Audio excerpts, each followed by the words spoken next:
இறந்த 24 மணி நேரத்திற்கு பிறகு ஆன்மா வீட்டிற்கு ஏன் வருகிறது தெரியுமா?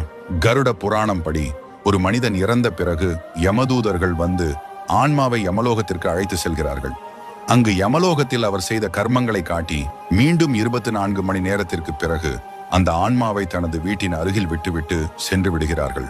ஆன்மா 11 நாட்கள் வரை தனது குடும்பத்தினரிடையே சுற்றித் திரிகிறது. அதே போல் அவர்கள் முன் உறக்க அழுகிறது. ஆனால் அந்த அழுகை யாருக்கும் கேட்காது.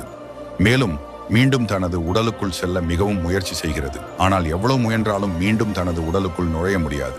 11, 12ஆம் நாளில் ஆன்மாவுக்கு பிண்டம் செலுத்துகிறார்கள். 13வது நாளில் அந்த ஆன்மா யமலோக பயணத்தை தொடங்கும். இந்த பயணம் 1 வருடம் வரை நீடிக்கும். 11 மற்றும் 12வது நாட்களில் வைக்கப்பட்ட பிண்டமே அந்த ஆன்மாவிற்கு 1 வருட காலத்திற்கு உணவாக பயன்படும். யாராவது பிண்டம் செலுத்தாமல் இருந்தால் அந்த ஆன்மாவை யமதூதர்கள் வலுக்கட்டாயமாக இழுத்து செல்வார்கள்.